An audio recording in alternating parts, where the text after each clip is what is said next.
Oh, hang on. Terrible start. Forgot to take my thing off.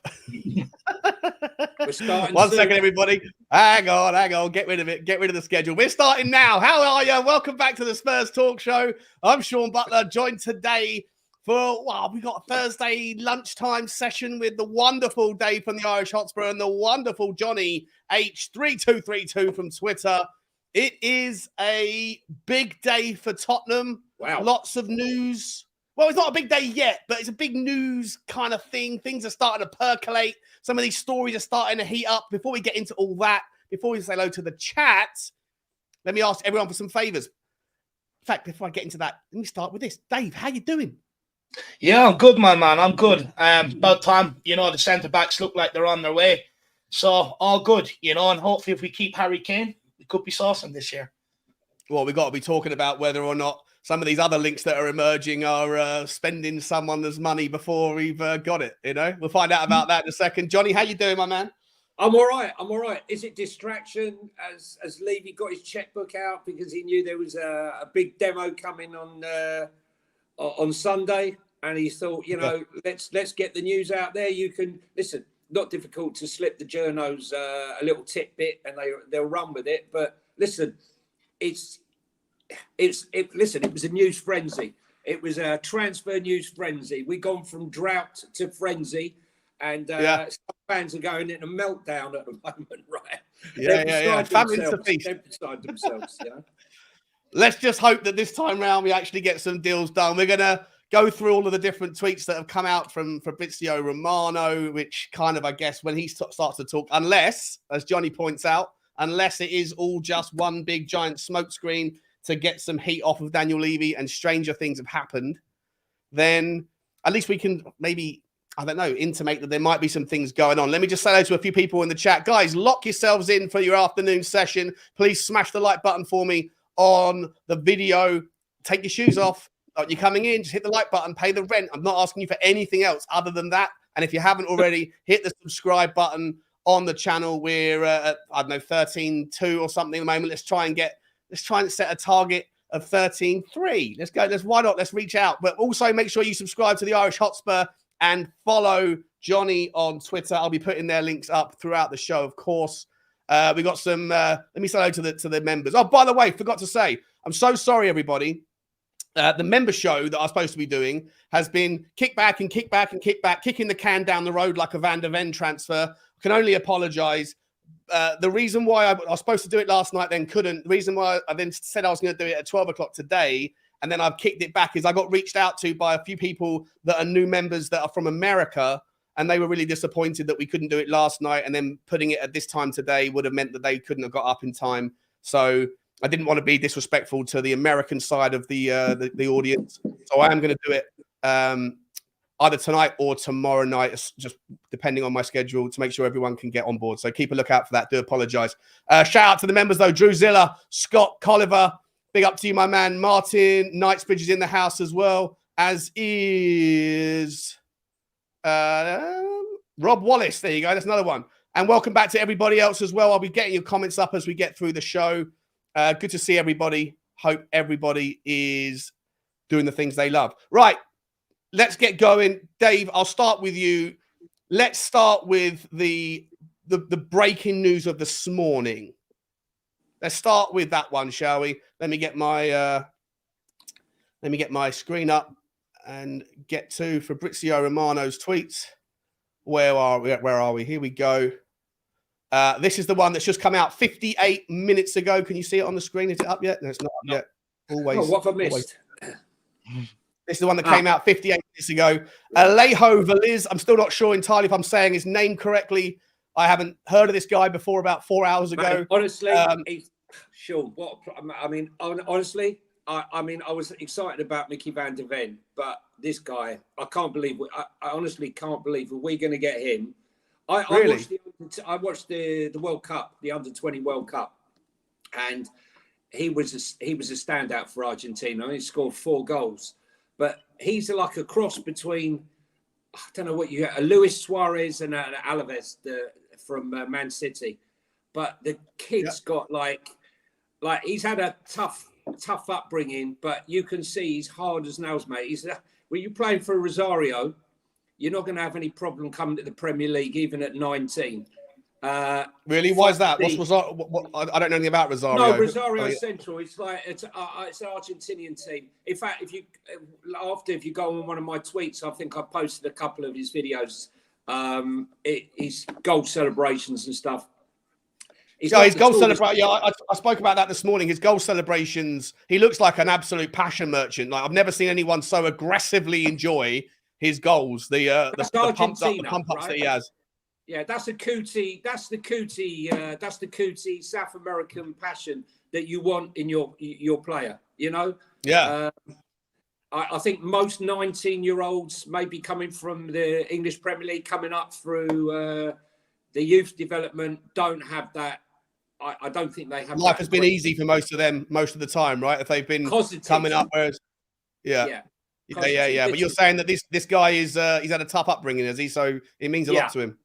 Correct. Yeah. All right. Well, look, Fabrizio Romano says that we have agreed personal terms with the player. He wants to join. A long-term contract is in place, and negotiations are underway between the clubs. From what I read this morning, somewhere between 12 and 17 million pounds. I mean, he's friendly with Gio, right? I mean, him and Gio and Kuti would have spoken to him 100%. They definitely would have had a major influence on his signing here, 100%. And you know, with our amazing history of Argentinian players, whether you go back to Ozzy and Ricky and Eric Lamela. We have an association with Argentina. For me, this is really exciting because I got to be honest with you. When I saw him in the World Cup, I looked him up, and the only link I could find was every other top club in Europe, AC Milan, you name them, they were after him, but we weren't mentioned. So I never thought for 1 minute. Well, it's interesting. Like this summer seems to be the summer of like names popping up out of nowhere and deals being done fairly quickly. Vicario certainly wasn't long on the radar before, or at least in the press before it happened. Correct. Dave, you got Solomon as well, came out of nowhere. This one's come out of nowhere. Dave, what do you know about the guy, mate? Not that much, to be honest with you, Shawnee. Look, what I will say is that, he's one for the future. I don't see him coming hitting the ground running. I don't see him being a replacement for Harry Kane if we sell him on, or being a backup to Richarlison. For me,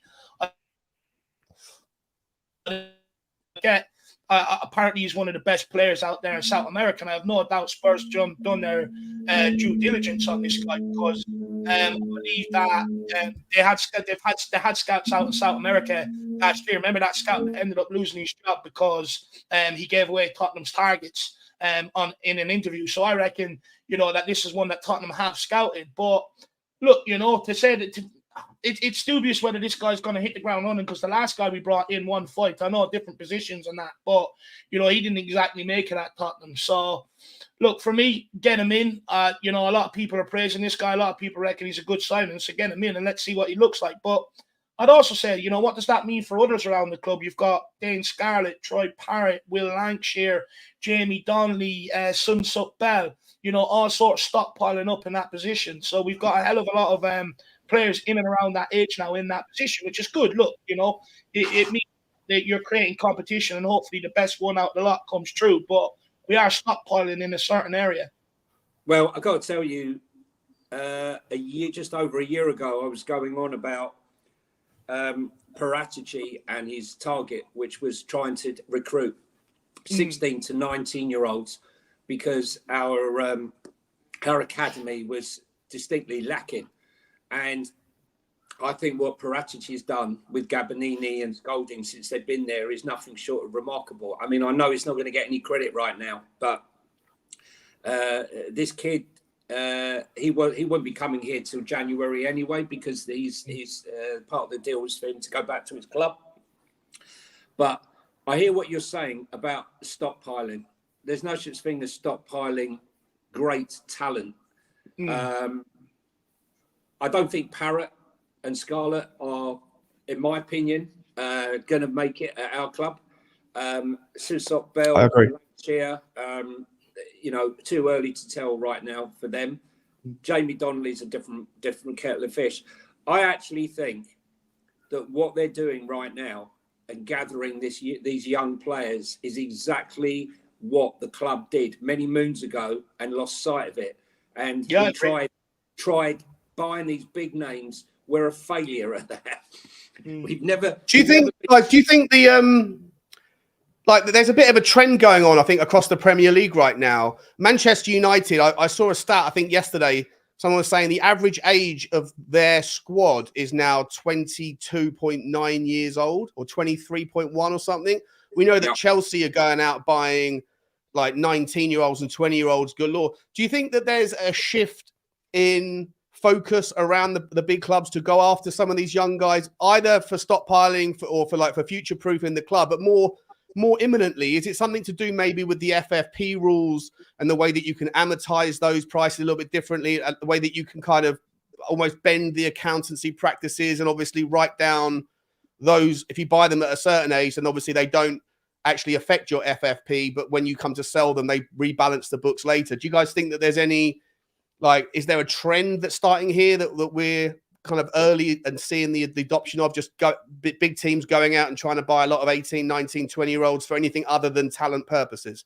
Johnny, I'll let you go first on that one. Well, listen, look, I've said this before. Europe is broke, right? There is no money in Europe, okay?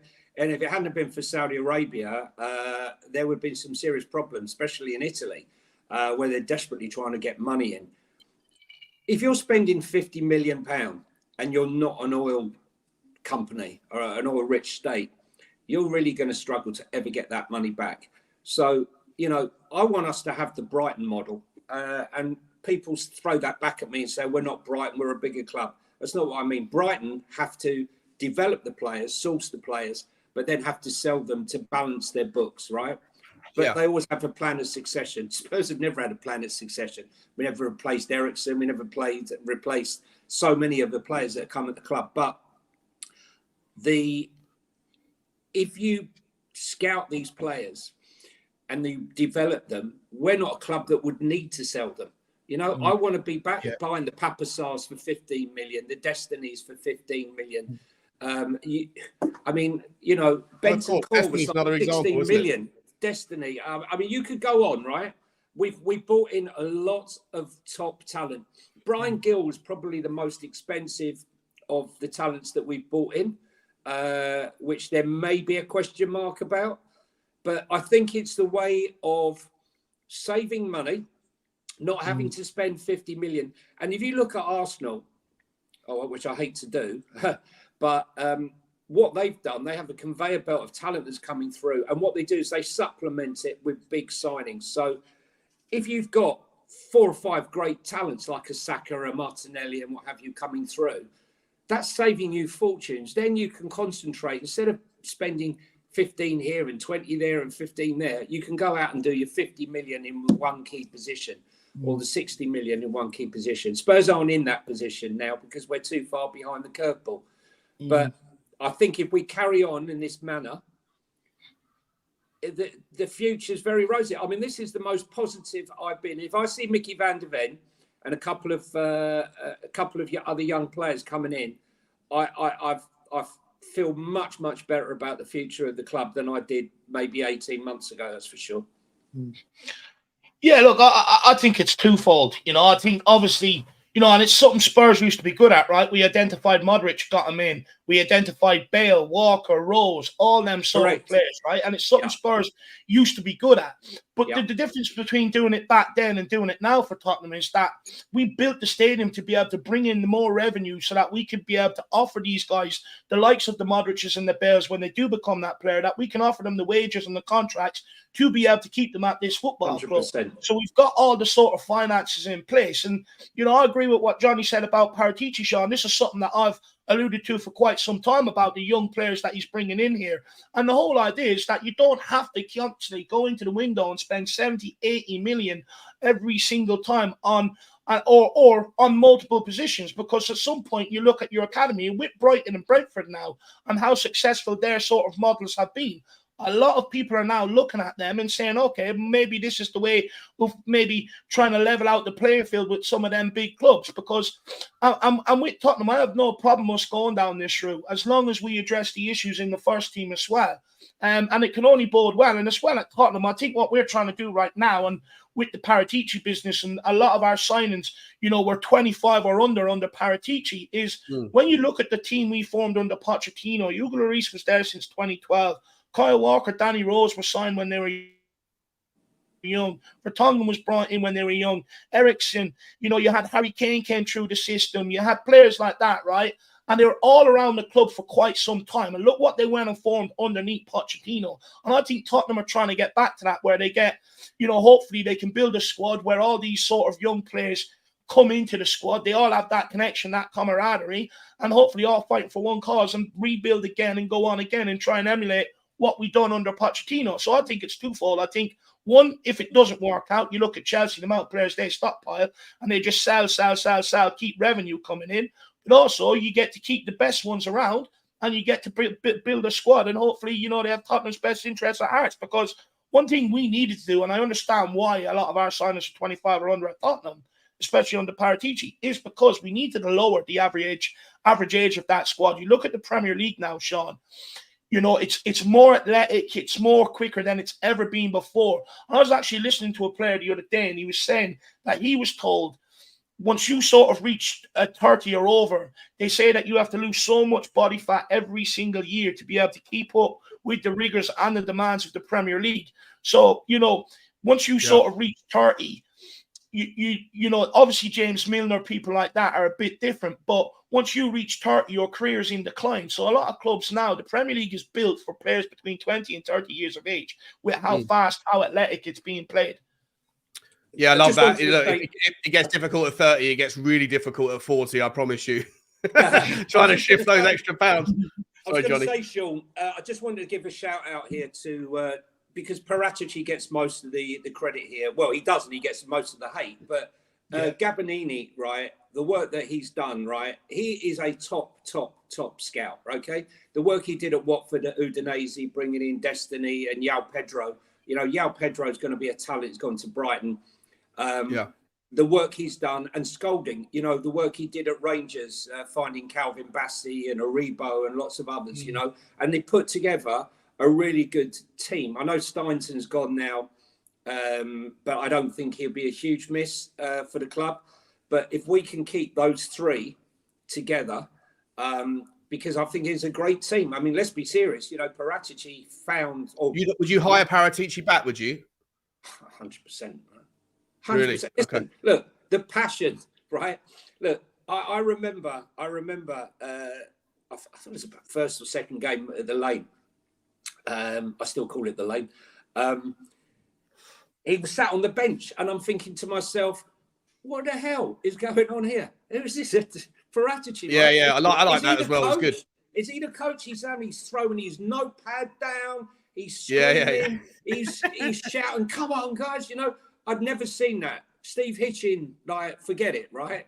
Hitchin right out of here.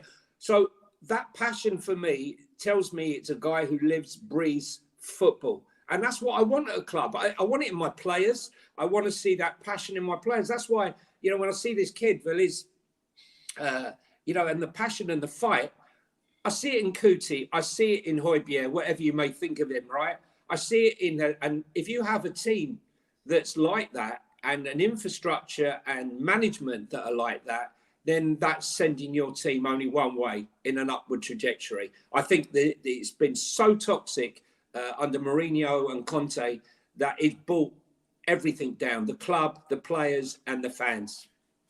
Do you listen? I want to continue this conversation about Paratici. I wasn't going to, but I think it's worth following on, because I think it's an interesting topic. Before we do, guys, there's 650 people nearly watching, and by the last messages statement here, I haven't seen it, but if there's only 90 likes, that's disappointing, guys. Come on, guys, it's free to do. Just hit the like button. It really helps the channel. It pushes it out to more people, so that, you know, hopefully if you're enjoying it, other people can as well. And, you know, it doesn't take anything at all to do it. Whilst you're at it, make sure you subscribe to the Irish Hotspur. His link is in the title, so you haven't got to leave. You just click on that link, and it will pop up another tab. Smash the like there, and because you can't put Twitter links in the title, I have put Johnny's Twitter link in the description of the video as well. So make sure you get over there, because Johnny is he's a masterclass when it comes to his Spaces shows on Twitter. We're going to carry on with the conversation about Paratici right now for a second. Is there any concern though?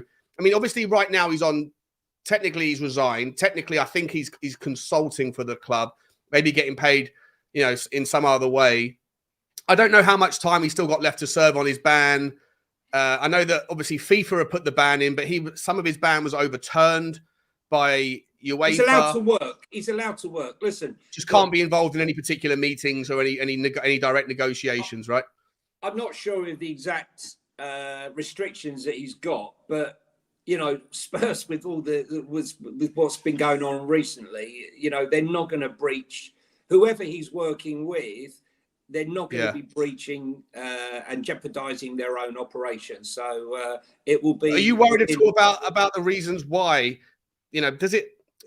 I don't know. Like, here's what I'll say. Like, I think some Tottenham fans have had and I'll probably put myself in that bracket for a period where you can sit there and say, look, we built our success, or our relative growth, I should say, organically. A lot of the other clubs that have come along and taken all those trophies in the last 15, 20 years came in with sugar daddy money. A lot of them, people like Manchester City, accused of cheating. There's now the sovereign wealth fund. Tottenham haven't gone through it that way. And so Tottenham had a little bit of, okay, we haven't necessarily been successful, but at least we've done it the natural way. And I guess you could give Arsenal and Liverpool that same sort of credit. Does that argument become diluted more and more when you see Tottenham's relationships with people like Paratici, who may be great at his job, but was found guilty of a lot of financial misdemeanors, we'll call them, or whatever, shenanigans in Italy? There's a bit of a breadcrumb trail of chaos that follows him. And then you've got Joe Lewis doing with whatever he's been up to with share prices and girlfriends and stuff. Is there any part of your guys' heads or mind spaces that are worried about continuing relationships with people that have that kind of history, even if it means losing a person who's good at their job? Dave, I'll start with you on this one, mate, and then I'll let Johnny come in on the rebuttal. Look, what I will say is if people wanted Paratici out because he was bringing the club into disrepute, then that should also follow with someone like Joe Lewis, right? Because regardless whether someone inside Tottenham used inside trading, which I believe, they reckon the club is clear on that, it doesn't matter as long as this court case is going on with Joe Lewis, because Tottenham is his most famous and recognizable business. It will always be associated with him when it comes to that news. But look, Joe Lewis doesn't give a shit about Tottenham. I know that for a fact when I was speaking to Harry Redknapp. He told me about it, and I believe him on that. He had first-hand experience dealing with him and Daniel Levy. But look, when it comes to Paratici, Sean, you know me, I've always argued that Paratici is a lot better at his job than what people give him credit for, that they just have not seen the vision that, that he's trying to bring in. And I also believe, because everything was heightened around the club at the time, which it still is, by the way, no matter what signing he was bringing in, it was being ridiculed before they even got stepped foot on the pitch at Tottenham Hotspur. And that's one thing I always argued against. It's like, look, I get the frustrations with the club, and you're well entitled to have that, but give these guys a chance, And since then, because people are out prejudging these players before they've got here, they double down on it, and there's no flexibility taught in it. But realistically, you look at this rebuilding under Ange Postecoglou, most of it has been built by what Paratici brought to this football club. Yeah. I mean, Paratici would have presented Ange with a list of players. We know how he operates, Paratici, and straight away he would have removed a lot of those players from the list, because he knows how Ange plays. There's no point playing who has got the turning circle of an ocean liner. And they would have worked together. But with this Paratici thing, I've got to say, look, this is a guy. If the guy was accused of pocketing money and taking transfer and bungs from the transfer, I would have viewed that completely different to trying to work the numbers to save Juventus from the financial problems that it was in. I felt like it was trying to save the club like a white lie wasn't kind of for thing. personal. It wasn't for personal gain. You know, It's interesting personal take, gain is a different. It's a different thing. You know, he had a love for the club. He spent 10 years at Juve, and I think if you can spend 10 years at a club like Juventus, where they spew people out like confetti, you know, I think it was. It's a really good point, actually, mate. Yeah, he wasn't accused of ever actually personally benefiting. But Correct. going all the way back to the first things, I remember people saying, "Oh, Paratici, you know, there's like a breadcrumb trail that Daniel Levy would have known about him." The thing that people might have known about him, and Daniel Levy may have known before they hired him, was that I think he forged an English speaking exam to help a South American player get his citizenship in Europe. Right. All right, you can't do it. All right, doesn't look good. You're breaking the rules or whatever. But really, it's not corruption, is it? It's Paratici is a guy that'll do everything to help the club that he's working at, you know, correct, to get around rules or whatever else. Like, the thing is with Paratici, he was scapegoated for the whole lot. The owners of Juventus knew exactly what was going on. Ronaldo, Chiellini, some of their most famous players, they got away with it, walked away scot-free, but they took the money. They didn't pay tax. No big deal made about that. It was all, someone has to take the blame. We know how it works with a lot of these, millionaires and billionaires. One person's the fall guy and everyone else gets away with it scot-free. And that's exactly what happened at Juventus. They ran out the door. The owners, they ran out the door and left him holding the baby. Yeah. I just think that scapegoating for sure. And let's be real as well, just quickly. Juventus were embroiled in a scandal way before that, where they got all this title stripped off and brought down to Serie D for bribing with referees and everything else. You know, it's embroiled in Juventus, and you know, a lot of corruption, and that goes on in Italian football. Can I just say a very good point, which brings me on to the point that I was going to make. It seemed like the noise around Paratici was huge, and you know, like it's disgusting. It was everything, you know, but they didn't seem to have any problem with Conte being banned from football for match fixing, or Stellini being banned for 2 years for match fixing. Oh, that was all right. That was all right. You know, he's our manager.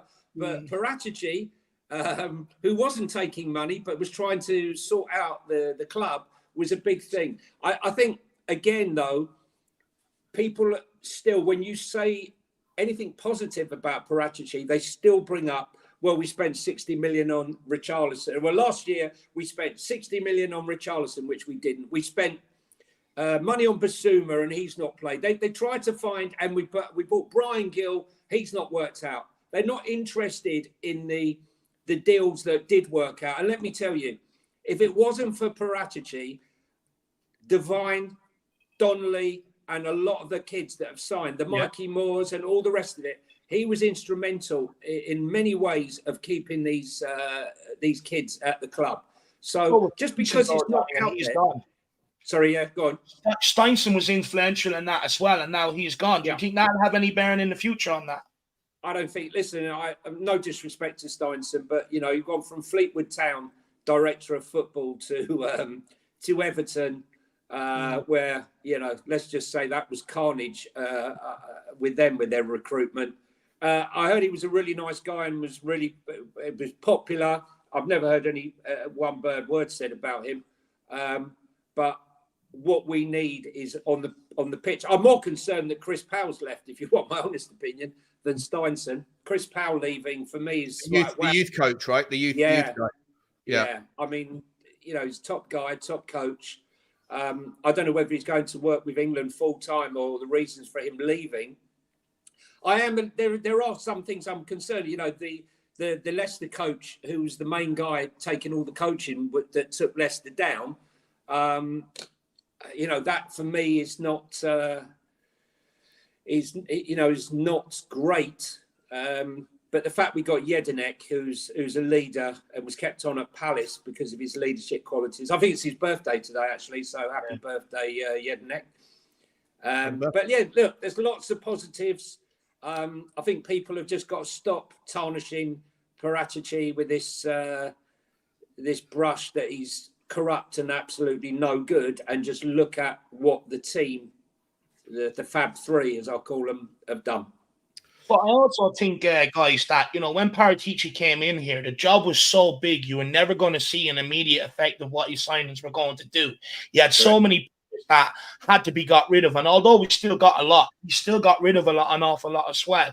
And we're slowly starting to see some of his signings maybe starting to come to the fore. But because he had such a big job to do, because of the mess Steve Hitchen's recruitment got this club into, it was always going to take a little bit of time. But what drives me mad is, and what drives me mad though, lads, is that when it comes to Steve Hitchen, it's like, oh yeah, but look, he brought players to the club. Levy didn't want to pay the money to get it over the line. But the difference with Paratici is he gets the deal done over the line, regardless of the player or the value that the club are looking for. He'll insert clauses, pay you next summer, whatever. He got the deal done. And I just feel that when Paratici arrived here, he was automatically, no matter what the guy done, he was also always going to be ridiculed because Tottenham's recruitment was so poor for a period of time. And 100%.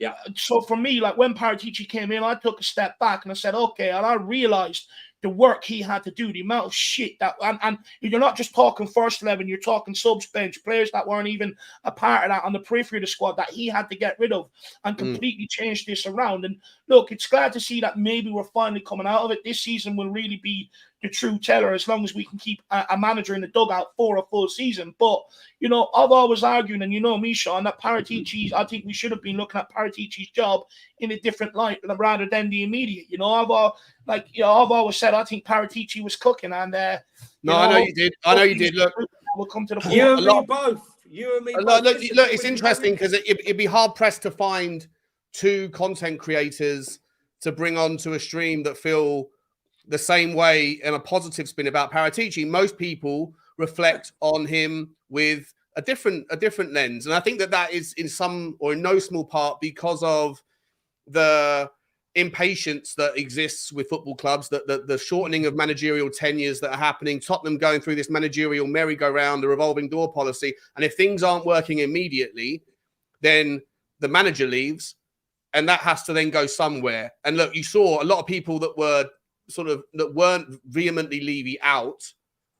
They would have their frustration with Paratici. The second that Paratici then resigned or got found guilty back in March, the week after Conte left, a lot of people were Conte out.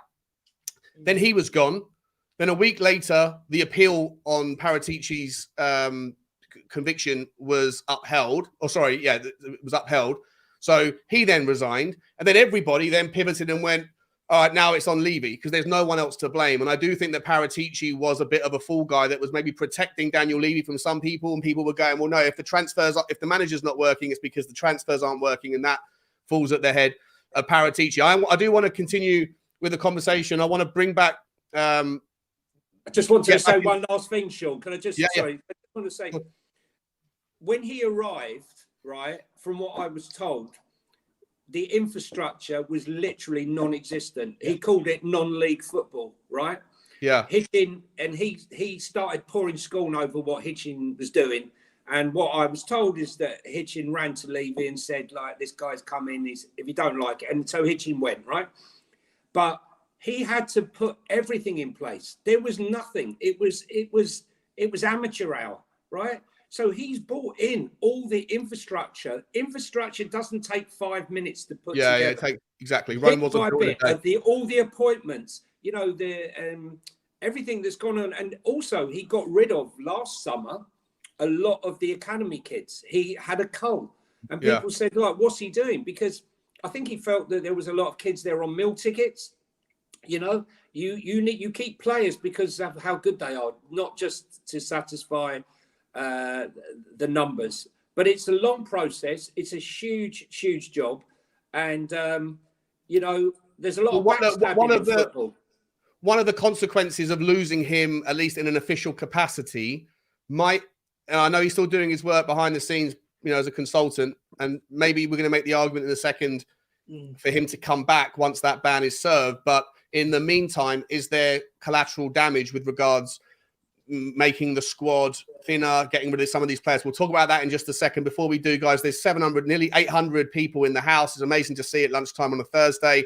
Got a couple of new members to call out welcome to the show, Daniel Borden. Really appreciate your support, mate. Not sure if you're a pony or a puppy, but really appreciate your generosity. I do look forward to, we've got the Spurs Talk Show puppies and we've got the show ponies. And I don't know which one you are right now, Daniel, but I appreciate the support either way. Same goes for Rob Frank. Really appreciate it. Welcome to the channel. And as I say, I can only apologize about the constant reshuffling of this debut member show. I'm a little bit nervous about doing it, if I'm honest, because I haven't done it before on my own as well. So I don't know how it's going to work out, but I do want to give the American members a chance to come on as well, for at least for the first one, and then we can make a proper set. So that will be done at some point this evening or on Friday. I promise you that it will happen. So hit the like, guys. 800 people here. Smash the like button for me. I think since the last time we asked, the numbers have gone up. I think we're at about 300 likes now, which is healthy, but we can still be doing far better. We can get up to nearly 400 if everyone that hasn't hit the like button has. We're still at less than 50% ratio. Smash the subscribe to the channel. Smash it to Dave's channel as well. The link is in the title. And follow Johnny on Twitter. His link is in his moniker on the screen and also in the description. Guys, I want to stick with the Paratici thing for a second, because I do think that it's worth asking the question, right? We've got lots of deals happening. He's obviously bringing in these youth players. I do want to say, we'll come to Ashley Phillips in a minute. We're going to come to Mickey van der Ven in a minute. But before we do, sticking on the Paratici thing, whilst I agree with you, I think that Rome wasn't built in a day, and he is still cooking in the background, doing his bits and pieces. And maybe, look, the fact that we haven't signed a new director of football, maybe that tells its own tale, that once the ban is out the way, he'll be rehired on an official capacity and can continue the work done. Obviously, Daniel Levy really likes him and respects what he's done. But is his inability to be involved directly with meetings and player sales, player trading, loans, is that on some level creating a bottleneck with the fact that we have 9 days to go? We haven't re-loaned anybody. We've only sold Harry Winks. And thus far, we've only brought in 3 players and still got a lot of work to do, with 9 days left before the first game of the season and 26 before the end of the window. Dave, I'll start with you on that one. Is it a bottleneck? Yeah, look, I think so. I was only having this, debate with Dermotron on the fan show the other day. It's sort of like, everyone sort of had a go at Paratici last year saying, he can't sell players. He can only get them out on loan. But the reality is, we've seen this summer, there's just not interest in the shit we have to sell. They're not good enough, and clubs certainly aren't willing to part with the money that we're maybe asking for these guys, or even get close to the wages that we have these guys on. So we've created the issue. But what I would argue is, this summer we haven't been able to get them out, which has stalled our transfer business completely up until now. But last year, Paratici, he managed to get them out on loan, which freed up space in the squad for us to bring players in so we could act. Whereas this summer, we don't have it. Now we're sitting here with players we know ain't good enough. We're sitting here with the 32 we brought on pre-season, plus I think the 6 or 7 left at home. She's got a squad of nearly 40 that you have to whittle down to 25. 10 games to go until the season starts. And not getting some of these guys out, or not just going, look, not good enough. Okay, we can't get a buyer. Put him out on loan. I don't care where he goes. Get him out. Has come back to haunt us. So, Paratici, again, I think if he was here, you wouldn't have seen that whole squad go on pre-season tour. We all knew some of the players going on pre-season tour weren't going to be here beyond that. So they should never have went in the first place. So for me, I think not having Paratici here, not making them decisive calls, has come back to haunt us. I can understand why the club wanted to bring everyone, hoping that Ange Postecoglou would give everyone minutes to try and drive a bit of interest in the guys. But it's come back and it's backfired on us. So I'd argue Paratici getting the players out on loan last season freed up the space for us to act, knowing that clubs that maybe were interested didn't have the money to purchase these guys. So for me, I definitely think it's hindered our outgoings, which then has a knock-on effect and hinder our incomings, because the Tottenham ain't going to go into the season or with a squad of 45 players. It's just not going to happen. We're now at the point where we have to offload players at all costs. And I guarantee you will see players go out this door on loan. Guarantee you. We have to, right? Because I think we've already, even if we're going to bring in, obviously I know Ashley Phillips won't need to count as a squad player, but Van der Ven will. This kid we're getting in from Argentina won't have to count. But if we sign 1 or 2 more players that will have to count to the squad, we are well and truly over not just the 25-man squad, but I think we're over 36, right? Which is 3 players more than the maximum you can loan out, which is 8 players. So that's a problem. 36. 3 of those are under 21s. Look, the problem here is that it's not.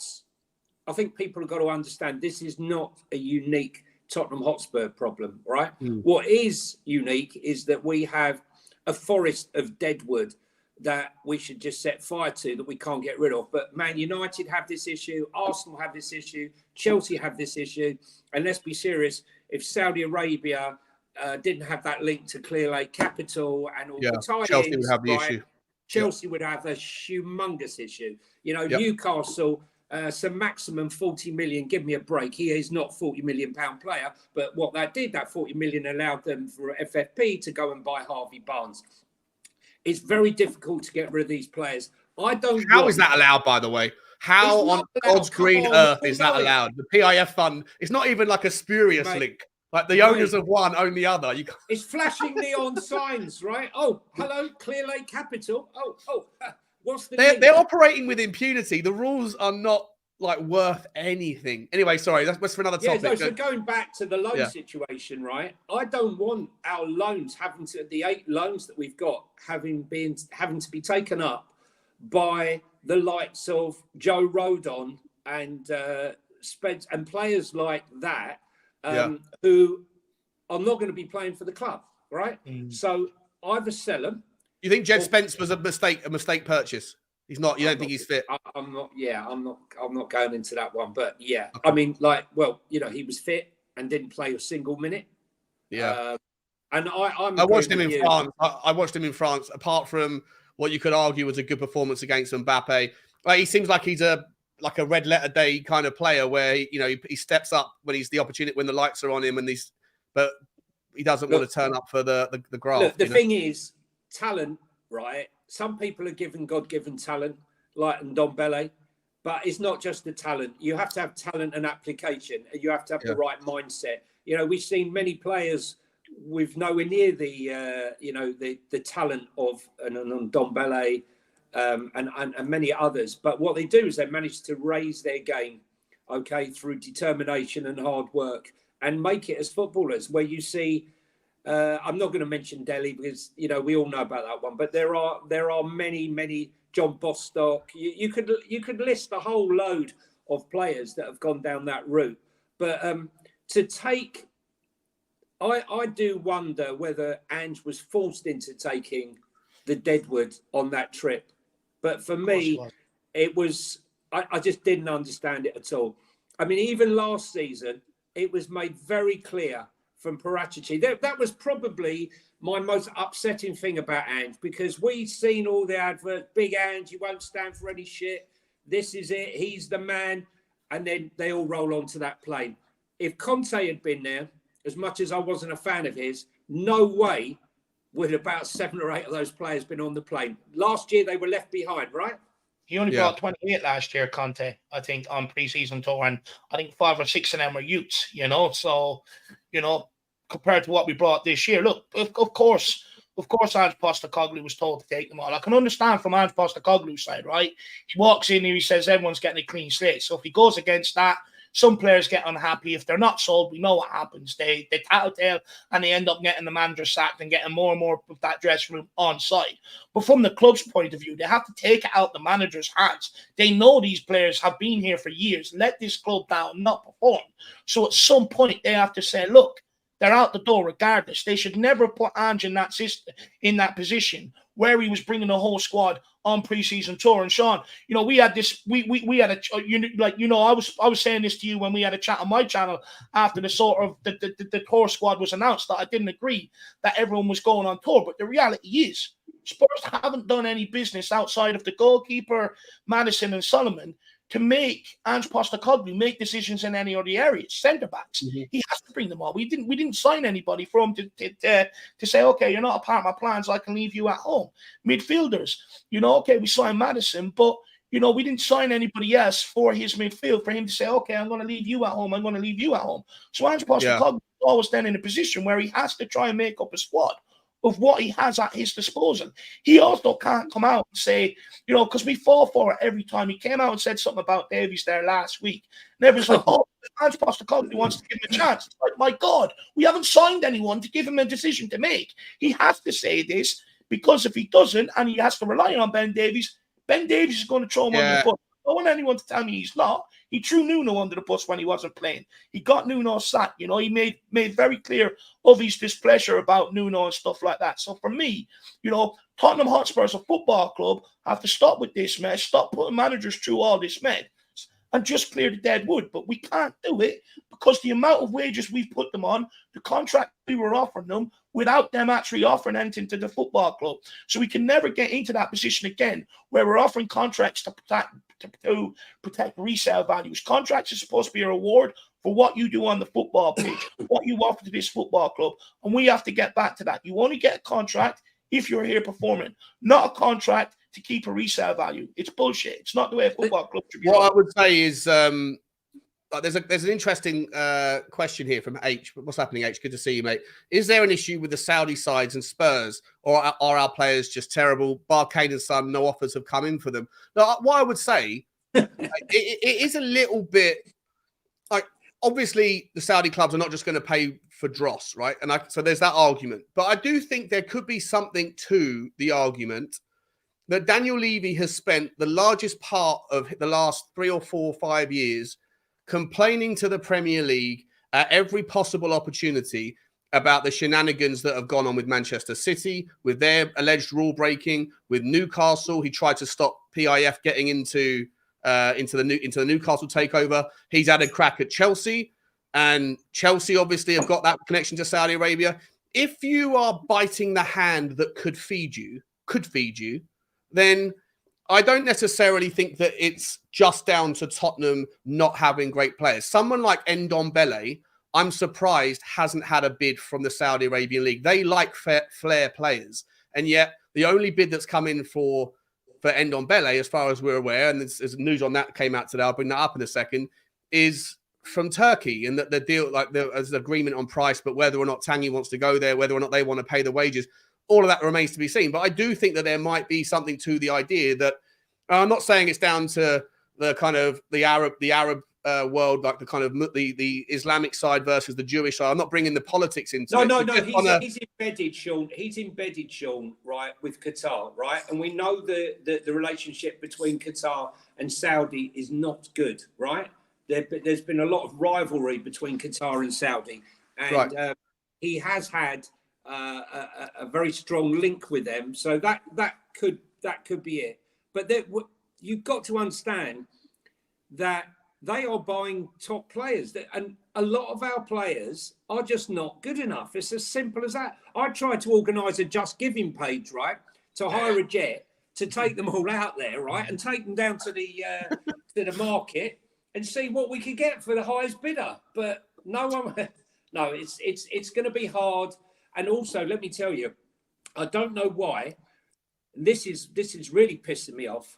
Why is it that the Turkish transfer market can stay open till the 12th of September? Why? So that they can pick up the dregs, the free ones, for free. But wait for it. Why is the Saudi Arabia market open till the 24th of September?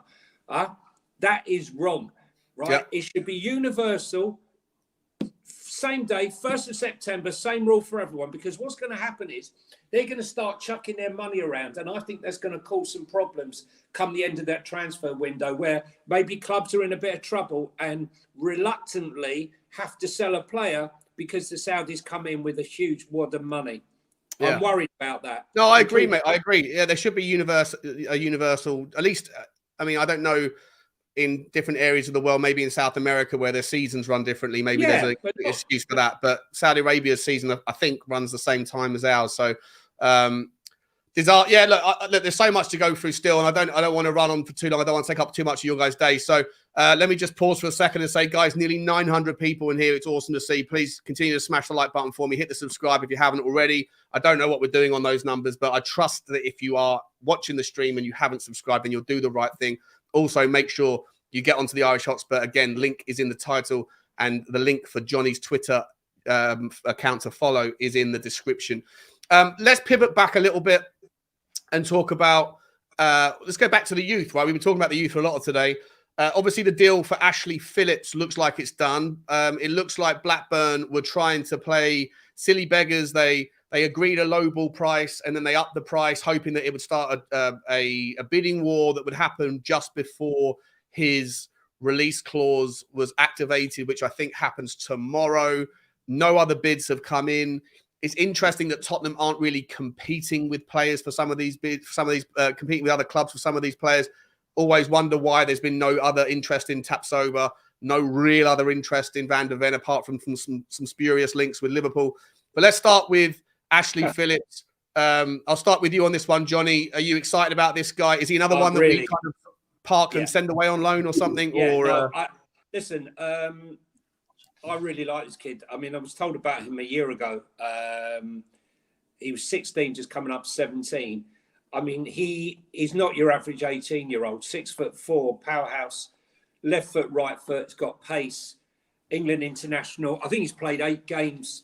I've only seen a few. Yeah, 8 games in the championship, correct? Yeah, 8 games in the championship, in a tough championship. At the age of 17, it's pretty impressive. He's only just 18, by the way. But he's not ready. He's not ready for our. Like, you wouldn't want him coming. If there was an injury, you wouldn't want him stepping up and playing alongside Romero, would you? Or Romero? No. But listen, you have to grab the talent, and if you're telling me, grabbing a talent for 3 million of this quality, I'd grab it in a flash. I think. I'm not arguing against buying him, but what do we do with him immediately? Do you send him out on loan? I think he'll stay within the squad. I think he'll stay within the squad, and he'll probably, maybe the odd time he'll be on the bench. Listen, it will all depend, Sean. So you stick him in the under 23s basically for the time being. I think he'll fit. I think he'll be training. 100%, he'll be training with the first team. 100%.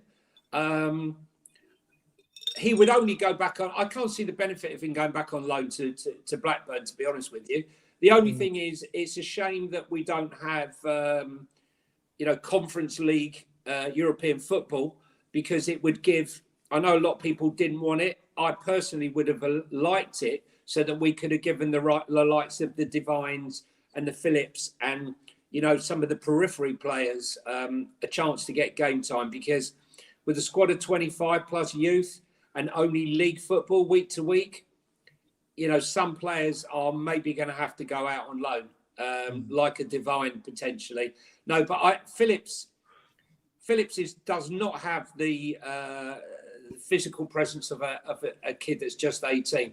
I'd love to see what he's going to be like. As he's got years to grow, right? You still grow until you're 21, don't you? So God knows how big he could be by the time we get round to it. But his physicality, look, any defender that can play with both feet and has pace and power, is good in the air, and he's got a great all-round game. Plays for England, all you need is for him to keep his feet on the ground, keep focused, keep working hard, and he's got the world at his feet, so to speak. Dave, right? I'm a massive. I'd like to see him for a season in the under 20 or under 21s with Alfie Dorrington, because they're now playing in the under 21 version of the League Cup as well. So not only are they in the league, they've also got the cup this year that they weren't in last year. So for me, I think so we don't get ourselves into a position where we were with Toby and Jan. Once they left, we were sort of screwed. We had to completely rebuild that area because the backup players we had weren't good enough, but also we didn't have anything coming through behind them either. And I think this time around, putting Phillips beside someone like Alfie Dorrington, who I think has immense potential as well and has a good chance of making it at Tottenham Hotspur, so that if in future Romero or whoever, does end up leaving or going on to pastures new, we have the next guys to step in and they're ready. But also, they're also homegrown, which then doesn't create that problem in future as well. So for me, I'm actually really excited to watch the under-21s across the board this year.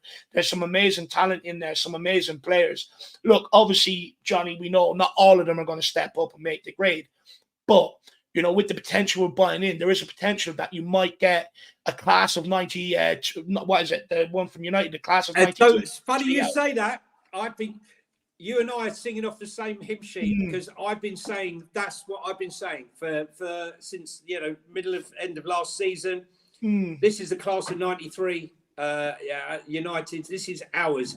And I say, oh, it's a bold statement. A lot of players, they never come through. This is the greatest group of talent that I've witnessed at the club since I've been a fan. It is, I mean, and the main ones aren't necessarily the ones that, I mean, Rio, Kitamarian, right? I mean, what player he is, what player he's going to be, right? Tyrese Hall as well. I like Tyrese Hall. Yeah, the focus is on Mikey Moore and Dorrington and Donnelly. But Rio, for me, looks like an absolute baller. You got the Craig boys. There's lots and lots to be excited about. I'm not sure about Lancashire and Sosok Bell, but we're bringing more players. And look at, I mean, Papa Sarr. Yeah. You know? But we got to keep, like, do these contracts, every single year, it seems like we're at risk of losing these players. Is that because of their age? I don't understand how youth contracts work. Cost up big money for the first time ever. We paid the money, right? Yeah. To keep these guys, right? We had a wage structure for a period of time where everyone sort of earned the same, because the idea behind it, I think, who would put it in place? What's the guy that recently left there? What the head is? Oh, yeah, I know who you mean. Yeah. Yeah, he originally, Rastrick, was it Rastrick? Dean Rastrick, maybe? I think it was. He originally had a system in place that he believed, you know, everyone gets paid the same, keep them hungry. Whereas Paratici came in, changed that, and said, if you want to keep hold of your best talents and you want to attract the best talents, you have to pay what they're worth. That's how we were able to get Herbie James off City, Callum Logan off Ipswich and stuff like that. But also, we now tied these guys down to long-term contracts. Some of them are on 4-5-year contracts. Some of them are on 3-year contracts. So you shouldn't actually have that problem again when it comes to that. Whereas before, coming through the schoolboy system, they're just getting renewed for another year, another year, another year. Whereas now we've took a different approach to that, and we're actually starting to tie these guys down. Yeah, no, it's interesting. I mean, I didn't know about that. I'll have to look into it. So Tottenham have shot themselves in the foot by trying to be fair to all the youth players, saying that you're not, until you've made it, till you sign professional terms, we're not going to pay you any differently to anyone else. But other clubs have been paying money, and that's why the likes of Chelsea and Man City have historically been able to capture all of the talent that's out there, because they're willing to pay the fees to the parents or whatever else to keep them in. Okay, right. Well, it seems like this doesn't seem like rocket science to figure out where the difference is then, right? Like, just think about the future and make some sensible decisions now. So Mikey Moore, he signed a new contract recently. So he's been, even though he's still on schoolboy terms, it rolls on. He rolls on to another contract after, I believe. So he's getting paid like whatever, £1,000 a week now, rather than £300 a week like you would normally do. It would be within the laws of how you do it. But, you know, listen, that group of kids are very, very tight. Okay, they're very tight. Don't forget, Ashley Phillips also plays with the England boys, so he will know Devine and he will know all of them. Right, they're all very tight. I mean, this is it. Alex Scott is big friends with them all, and he would have loved to have come to the club, no doubt.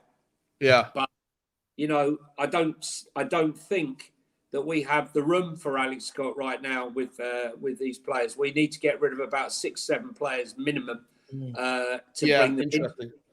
So let's talk about that then, because I think.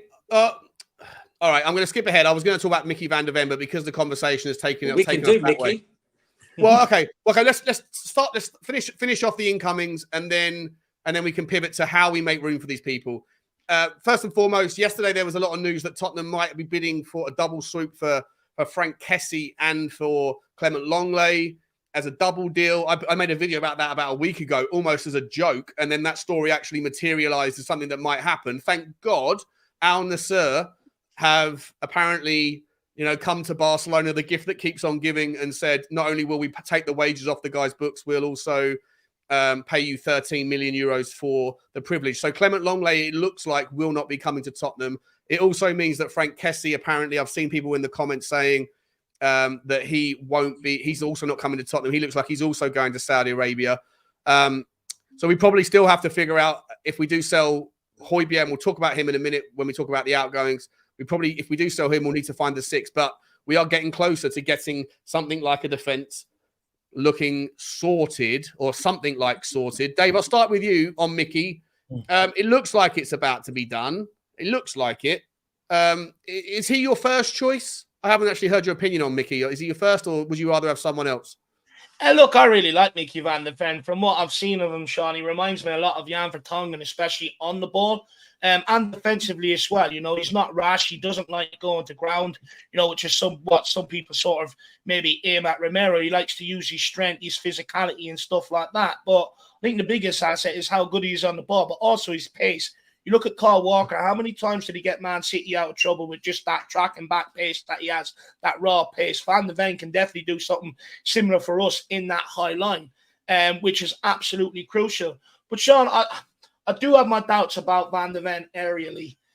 You know, I don't think he's the best in the air. He doesn't really contest much. Now, that could be because he was playing on the left side of a back three where, you know, maybe he's not being as contested as much in the air as you would in a two in the centre-back partnership. Could it do with the league that he's playing in as well with Germany? A lot of the ball is kept on the ground, you know, from the top to the very bottom, and they all play high lines as well. It's, you know, whereas in the Premier League, it's mixed up a bit. You've got teams like Brighton or Brentford, teams like that who will have no problem playing long ball if they have to. So it's a different ask. But look, Van der Ven, he's going to have a lot to learn. He's not going to come in and hit the ground running. There are going to be sort of tricky periods with this guy where he's going to make a few mistakes, this, that, and the other. But for me, I think we need to give this guy time to develop and learn and also settle into the squad. It's not his fault Tottenham have left it so late to bring him in. And this is why I was saying all this should have been done first, because with a high line under Ange Postecoglou, you need that team to gel. You also need it to gel with Vicario in behind them. So I think it's, you know, that period that they would have had over the preseason games is now going to happen in the first few games of the Premier League. But I'm really, really excited by the potential of Van der Ven. He reminds me very, very much of Jan Vertonghen. So I'm happy with the signing, Sean. It's just a shame that it sort of took so long. And that's, for me, it's actually more relief now than excitement, to be honest with you. Yeah. But Van der Ven, I really do like him, Sean. I really do like him. I think he'll partner Romero brilliantly, because Romero likes to go to ground, smash people. Van der Ven will be that calm and influence, that Rolls Royce behind him, who will stand up, who will, you know, be that calm and influence. A bit like what Vidic and Rio Ferdinand were for United. Vidic was the guy that went and won everything. Rio Ferdinand was the guy that mopped up in behind him. Liberal use of the word Rolls Royce, mate. It's early days to call him Rolls Royce. But I go early with a lot of players, lad, and 9 times out of 10, I'm right. Fair enough. Mickey the Rolls Royce Van der Ven. Go on, Johnny. I agree. Listen, I agree with basically everything he said. You know, listen, the fact that he can play on the left as well. I know everyone wants Tapsoba, but for me, Tapsoba is a bit. He's, whilst in possession, moving forward, he's great. He's a bit flat-footed, in my opinion. What Mickey van der Ven is great at is blocking the runs. He uses his brain to block the run. I see a lot of people saying that, oh, his tackle numbers are crap. Well, that's because he doesn't dive in, right? Funny enough, one of his best assets is also one of his liabilities, because if you stand off for too long, which can be seen in some of the games that he's played, you allow a player to get a shot off, which has resulted in a goal. So he's going to have to, you know, knock that one out. And what's the saying? White men can't jump. At 6'4", you should be decent in the air. So, right? He needs. I mean, we need to bring Lucas Moura in to show him how to take a little man to make him jump like a I big think man. I think the Van der Ven can't head conspiracy is, if bullshit. you actually look.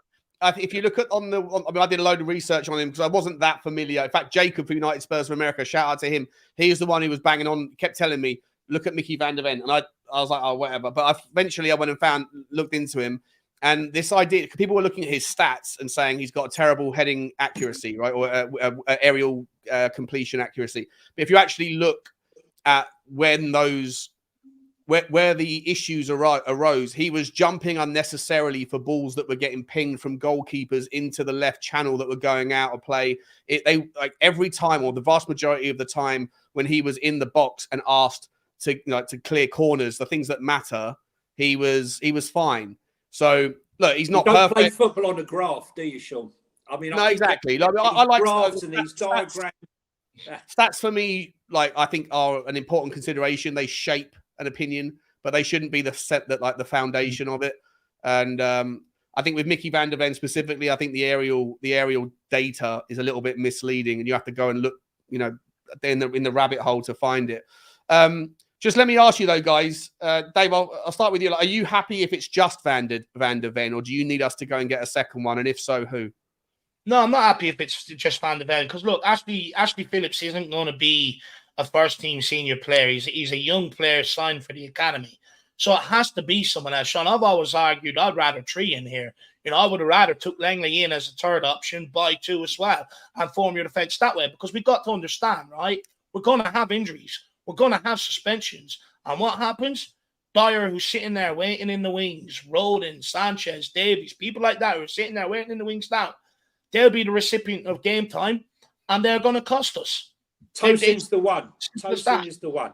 Tosin is the one for me. I know, I've been saying it all the way along. Everyone going on about Tapsoba. For me, he's perfect for Spurs. He can play on the left. He can play on the right. He reads the ball well. He passes well. He's great in the air. He can play on both sides. He can cover all angles. He's only got a year left on his contract. Perfect for Levy. He's not sexy enough for the average Spurs fan. Just like Paratici's crap and he doesn't do any signings, the narrative is Tosin is the Levy poor man substitute. I love Tosin. I think he's a quality, no nonsense, strong, solid. Well, his timing is excellent. His passing is absolutely fine. He's not like a world class passer with the ball, but he doesn't need to be. I think that he's a perfect guy to come in and play back up to Romero or in rotation utility, like Dave says. Sorry, Dave, you want to say something? The way people are talking, you think he was at 29 coming towards the end of his career, right? The guy's still developing, right? The guy's still developing his game. And, he's come through the Manchester City Academy, right? He's no mug. He's not a mug, right? He wants to play better football. The reason why he didn't play the last few games when all these people saying, he couldn't even make Fulham. He was put on the bench because he wouldn't sign a new contract. It's as simple as that. So just chill out, tap sober, because the narrative is, tap sober is the only one for us. And without tap sober, unless we get tap sober, we're doomed. We're not doomed, right?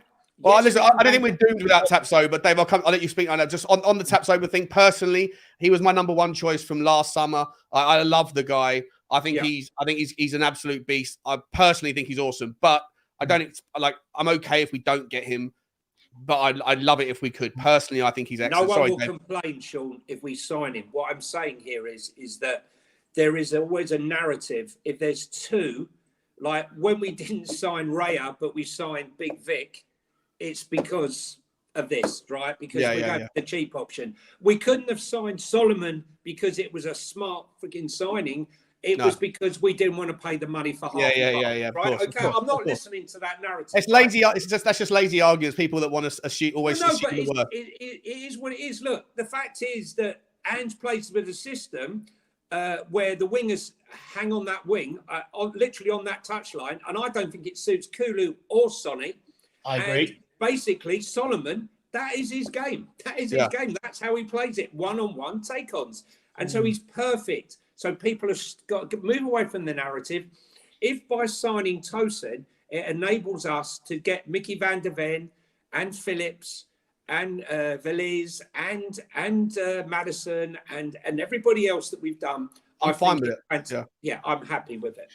The thing is with Tapsoba, for me, if you get to a cup semi-final or a final, that's the difference right there. I think someone like Tapsoba helps you get over the line, rather than maybe an Adebayo. And that's no slight against Adebayo, but Tapsoba does everything. Brilliant in the air, brilliant on the in defense, and also brilliant on the football. And when you look at his stats compared to someone like Jasko Gvardiol, very, very similar, but a bit cheaper. But the reason why we're not getting Tapsoba is because I remember reports putting out 25 million for Tapsoba. I'm like, what are they smoking? I want some, because at the end of the day, 25 for a guy that's hot property around Europe, that and a guy that also has 3 years left on his contract, it's nonsense. Tapsoba's more going to be 60, 70, 80 million, and Tottenham just aren't outlaying that.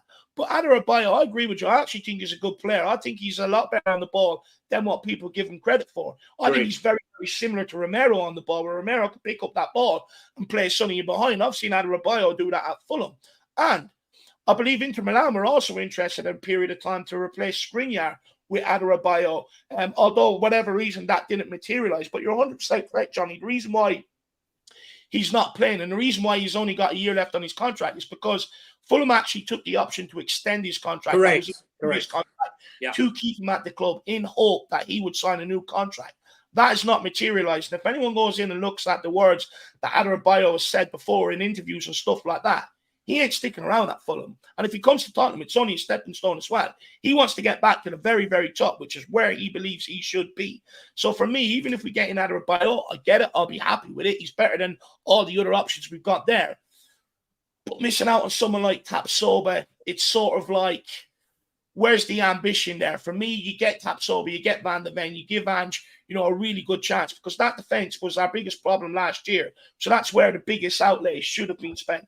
You don't get your money back either. Look, if you buy a Tosin at 25, 26, and he becomes the player that he believes he can be, he has confidence in his own ability. That's smart. That's smart scouting, right?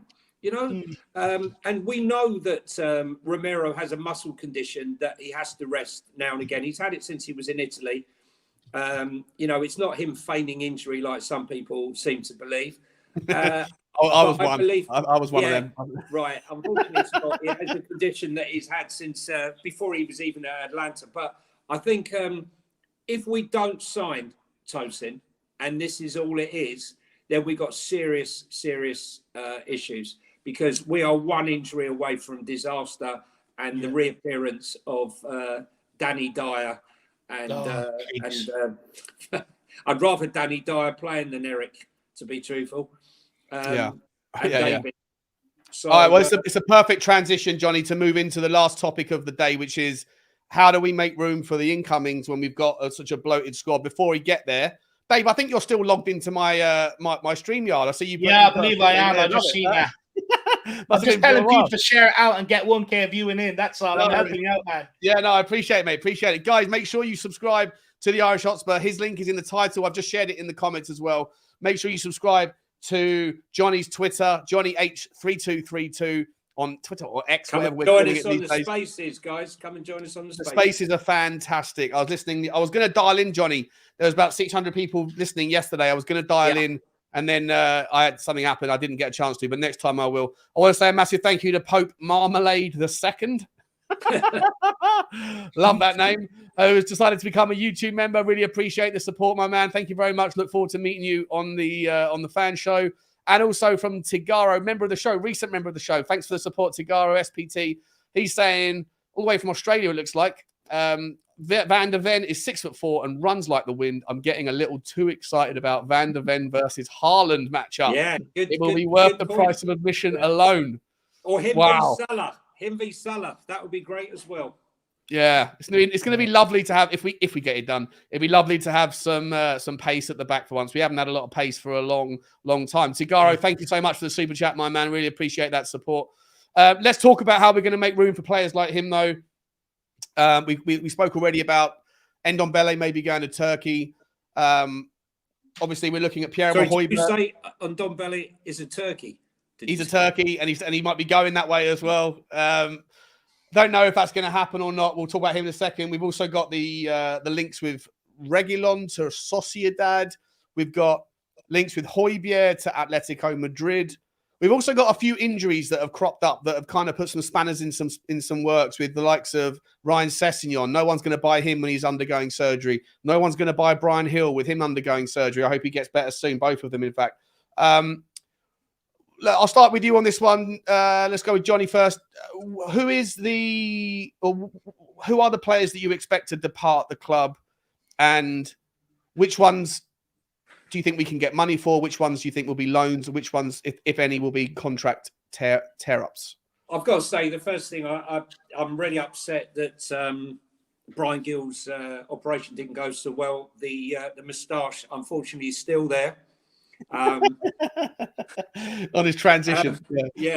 No, I think realistically, anyone. It made me laugh how everyone was. Let's give Tanguy a chance, but let's forget about Gio and let's just get rid of him. Like insane, absolutely insane. Tanguy has to go. Rodon has to go. Spence has to go. You'd sell these players if you could find a buyer. You'd sell them right now, would you? 100%, yeah. Okay. Yeah. Yeah. I don't think they offer us anything going forward. Cess, you can't do anything with. I think that Eric Dyer, if it carries on with the toxicity, will probably sign a pre-contract in January and end up playing in Portugal or Spain somewhere. I can see that. I would not get rid of Reguilon. I know all I say is that when I found out that Ange was coming, I said there's only two players that can play in his system, and that's Reggie and Gio. I know he's a little lightweight, but he is fundamentally a left back.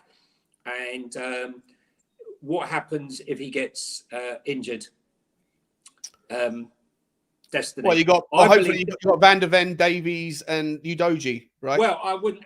For me, how can you play progressive football with Davies? Every time he got to the halfway line, he checked back and passed sideways. Okay, come on, right? We've all seen the videos. We've all seen the videos of Big Ange on the sideline screaming, "Pass it forward!" Yeah. So, I mean, for me, that one doesn't work unless he's been hypnotised by leaving to taking him. I would try to keep Reggie. Who else we got left? I'm trying to think now. So many. Well, Højbjerg. Okay, I'll name them. You tell me. So, Højbjerg. You only get rid of Højbjerg for the money that it's going to cost us to replace him. So, you know, I'm not selling Højbjerg for £20 million because you can't buy anything for £20 million. Right? We need a number 6. We need a number 6. So unless you're buying Lavia, Paulinho, or the likes, I'm keeping him unless we get proper money. If Atletico come up with 35-40 million pound, then you have to consider it. I think it's more a case of if he says he's not going to sign a new contract, you can't allow him to go into his final year. I think that's more the reason. I don't think that Højbjerg particularly is eager to leave, but I think if the club gets the right offer, they would accept it if they can replace him. Who else we got? Well, let me get that. Yeah, so we'll do this in segments. Let me get Dave's take on the players we just mentioned. So we've talked about Reggie, we talked about Højbjerg, we talked about Tanganga, and we talked about Rodon. They're the 4 that so far that Johnny says he wants gone. But with Reggie he wants to keep. Rodon he wants gone. Tanganga I didn't do. I said Tanguy. Tanguy. Sorry. He said Tanguy out. Reggie keep. Højbjerg only go if you can replace, and he's got high expectations, high demands for a really expensive 6, and Rodon gone. Those 4, how do you feel about those 4? Yeah, look, for me, Sean, I mean, it's simple. The whole idea of the market is to improve your squad, not weaken it. So you keep Kane, you keep Højbjerg, you keep Reguilon. You get rid of Dyer, Davies, Sanchez, Rodon. Look, potentially Jed Spence, although I think the club will probably end up having to loan him out. And that's what you do across the back line. Tanguy, there's big hopes from pre-season, didn't feature. I've always argued I don't think he's going to have the fitness levels required. I thought he'd have to show in pre-season that his fitness has improved to be able to stay at Tottenham. So good riddance to him as well. It's simple. Just get rid of the shit. It's not rocket science. It's not hard. The whole transfer window is about improving your squad. But I think that there is some arguments for players that I think most Tottenham fans were expecting to not turn up in pre-season. And we spoke about Lo Celso a little bit. I think he is definitely impressed, and he's making a lot of Tottenham fans now rethink that one. Do we keep him? So we'll start with because there's a couple of people I want to start with. We'll start with Lo Celso. Gio, I mean, I'm a massive. Listen, I am a massive Gio fan, and Paratici. I'll quickly shoot back to him. Paratici did a fantastic deal. With Villarreal when he went out on loan, because he knew he was going to be a star of the World Cup, and which would have enabled Spurs to have sold him had he had a good World Cup. Unfortunately, it all fell apart when he got injured. But Gio is tailor-made for Ange's system. And in my opinion, he could be a better player than Maddison in his system because he's got a different set of skills. And I would love to see, I would love to see a scenario where potentially in certain games we can play Gio and Maddison, but giving backup. So you couldn't play Porro. You would have to play Emerson, right, as the right back. So when both of those were playing and Basuma was not left alone and Emerson could cover, Gio for me is a must keep. You cannot replace him. In the open market, he's a 45, 50 million pound player when he's on form. That's my opinion. Do you know what, though, on Gio, right? Look, I agree. From what I've seen on pre-season, I think it was always, if Ange Postecoglou was going to give one a chance, it was always going to be between Ndombele and Lo Celso. Lo Celso was one out. However, I'm going to give him the chance, and I said this on my podcast yesterday, but we've seen 90 minutes, 45 minutes of them against two teams that don't put pressure on us, sit back off us, and allow players like someone like Lo Celso to thrive when there's no pressure on them. When the Premier League comes back around, teams are pressing us, teams are more physical in that midfield department. It's a different ballgame. And also, with Gio Lo Celso, I get it about suiting certain systems, but we never make that excuse for Kane or Son. So I hold every player to that standard, regardless of the manager or the system. You put it in at Tottenham Hotspur. But, you know, the fact that we go on about systems, that means we're sort of just tailoring ourselves to players on what suits them. No, regardless of the management system, they should be performing. But look, I'm going to give Lo Celso the chance. I think he's done well pre-season, but he's got a lot of making up to do before I start singing. Can I answer back here? Because what you say is 100% valid. Listen, he was signed for Pochettino to a progressive football system, right? And he ended up playing for two pragmatic bosses. But there is no surprise that he was fundamental and the cog in the wheel, the important cog in the wheel for Argentina, playing every single game in the Copa America, right, for winning that, and then playing. And if you ask Messi how important he is, so important that Messi insisted that he comes as a coach to the World Cup to be part of the setup. Gio was so pissed off about what happened, he started working on his core strength and fitness. And that is the difference, okay? Realising that these niggling injuries, he can't carry on. He's done something about it. And I think we're seeing the upshot of it. And I totally agree. You can't, I mean, I've had so many people attack me saying he's playing a bunch of sailors. He played 45. I get all of that. I get that. But look at Villarreal. He dragged Villarreal to the semi-finals of the Champions League. He was the playmaker. He was the man. How you doing, Ben? So, you know. Look, I do believe Ali Gold was saying that, you know, Lo Celso has changed. You know, I believe he's had a kid that sort of has changed him as well. And we all know a kid can change you. It can change your outlook. And maybe he has become more dedicated for it. I get that, you know. With a kid, you obviously want to give them the best lifestyle you can, which means you have to be at your best. And you also want to, you know, set examples for them that you want them to follow, right? So maybe he is a change man. But he's got a lot. He's got to give me at least 6 months worth of good games before I can really get back on Kane, because I hold everyone to Kane and Son. You know, regardless of the manager of the system, them two guys find a way of scoring, performing, and I believe everyone else at Tottenham should also do the same. We've had too much whining, crying, moaning about being undertrained, overtrained, defensive football, attacking football. They just, a lot of these guys we've had over the last few years just moan, bitch and cry. And shit football. It's been shit. It's been shocking football. The guy who just made the comment there before about Madders is better than Gio. They're different players, okay? Gio isn't as good as Madders. They're different players, right? They are different types of players. I think the variety is the spice of life. I think you need. I remember Ange Postecoglou being asked in an interview question way back when he was playing in Brisbane. He said, or in managing Brisbane, he said he was accused of being a one-track pony or a one-trick kind of guy.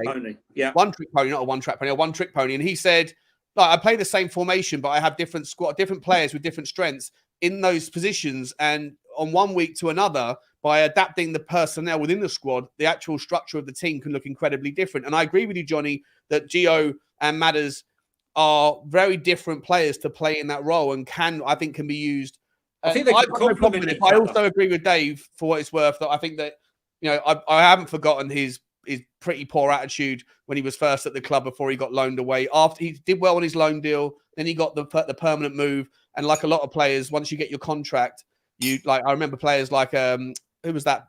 Adebayor. He was someone that always was a contract player, right? He as soon as his contract was coming up, you'd see him banging 10 goals in 10 games. And the second it was signed, he then went missing for the next 2 years.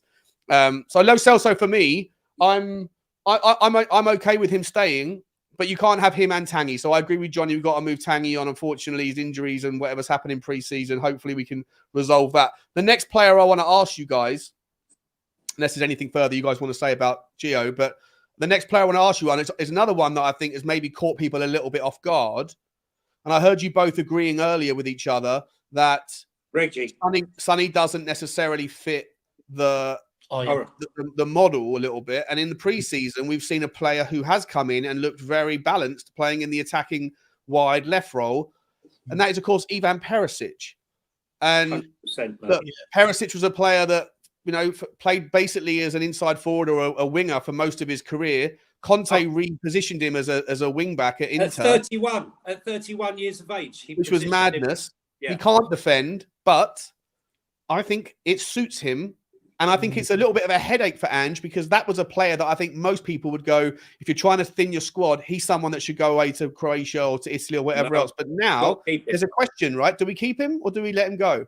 For me, 100%, you got to keep him. I think as a father figure for Destiny, when I say a father figure, he's only 33. But, when you look to your peers to learn. Ivan Perisic, for me, is without doubt is one of the best left-sided wingers in football over the years. What he's done for Croatia, he's just been fantastic. And I actually think Destiny's destiny in the years ahead will be as a winger, because his pace and power and his ability to cut in, he could easily be a midfielder, left-sided midfielder winger. So I think he's got a lot to learn still. He's still very raw, Destiny, and I think a year under his tutelage. But 11 assists and a goal. You bring him on as a sub. You put him on the subs bench. You bring him on for 20 minutes to go. Perisic will rip players to pieces, because he still has that ability, like we were saying, that Son doesn't. One-on-ones. He's got the skills. It's the cadence. I've said it from the first time I saw him playing a Tottenham shirt. He's got his weaknesses, but his strength for me is his unpredictability, the cadence, the rhythm of his step overs. Yeah. It's perfectly timed. Most players that are like tricky, that do those step overs, they give the game away a little bit, where when they're about to drop their shoulder and go one way or the other, if you're familiar with them, because their penultimate step over is a little bit quicker because they're about to drop and go. Perisic, it's almost hypnotic. It's so perfectly balanced that you never know whether he's going to drop and go to the byline or pull it inside. And I think in this particular system, especially with the pace of Udogie coming down the wing behind him, I think it's going to work, Dave. I agree with Johnny. The overlap, yeah. But Johnny, he did those two assists, the two assists against West Ham, for example. I mean, look at those. Put them on the money. Sorry, No, I was just going to say, I think Ange Postecoglou has a huge headache in the forward line. I don't think anyone's talking about it. Because of what the ITKs and the news has been telling us, everyone says sell Kane, he doesn't fit Ange Postecoglou's system. But the majority of people saying that didn't even know who Ange Postecoglou was when he came in here. Didn't even watch him or follow him at Celtic. So how would they know Harry Kane's not going to fit the system? They also say, well, it doesn't matter. Everyone else is going to chip in with the goals. But they won't talk about the fact that Postecoglou got rid of Gakamatis and brought in Furuhashi, who's better, and bagged 30 goals for him last season. So we do need someone like Kane. But the problem is when you look at the first half compared to the second half in both games, especially the second game, Son and Cooley want to keep cutting inside on the ball onto their preferred foot, right? Yeah. Which means they're cutting into the traffic of Maddison and Lo Celso sitting around the edge of the box, but also the wing backs that are sort of inverted, sort of bombing forward as well. And which means Kane then has to readjust his run. He has to come back, and that's why it looks so crowded. When you look in the second half, Perisic left-footed on the left side, Manor Solomon right-footed on the right side. down the wings, getting the balls in the box, which means Richarlison can play off the shoulder of the last striker, which is what off the last defender, which is what Ange Postecoglou wants from his striker, and that's how Richarlison got his goals, and it's because of the difference down the wing. So I actually think Son and Kulu might have to switch wings.